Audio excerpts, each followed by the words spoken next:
Forbes.com says an audio revolution is coming. I'm not entirely sure. After all, the BBC itself has been around for 100 years, so audio I would have thought was pretty well established. But they are talking about audio in tweets, they're talking about podcasts, they're also talking about voice tech as well. And they're going through a couple of 4 different bullet points about how your company should be prepared. Number 1 was start at the end. Number 2, make inclusivity foundational to your company voice.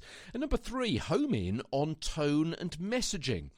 So this is really kind of to do with more going in the area of flash briefings and also for skills and the voice, the tone and the actual voice that you're going to use to represent your brand, your company, your business. Word choice is just as important over the airwaves as in written text, if not more so.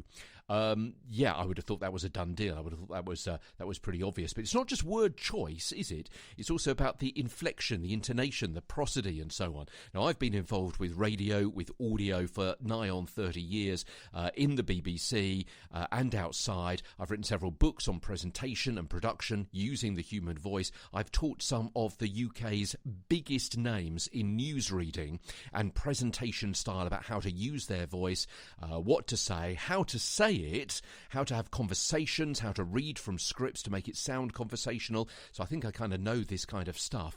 It says here, being clear on messaging can determine what keywords people associate with your brand and what future searches they'll make. This harks back to something we were talking about a couple of 3 weeks ago about voice search and so on, and the kind of keywords that you need to use and the sources for information that the various smart speakers go to find information about your brand, and making sure, therefore, that those sources of information have your key brand messages and keywords in them. Quote, identify the keywords that are most important to your brand and think in terms of descriptive adjectives that you want listeners to associate with your brand. Once you have the diction down, make decisions about tenor and voice. So it doesn't actually go very far deep into the tone of voice.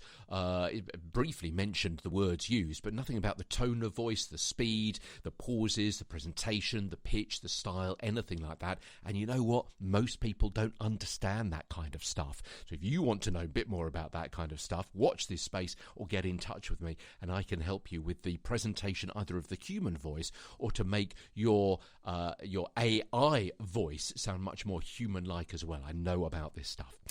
From London and on Twitter, at Tweeter Stewart, I'm Peter Stewart. Read that article at Forbes.com, also the link via the smartspeakers.com/links, and we'll conclude it tomorrow on the Smart Speakers Daily. Part of the Briefcast.fm network.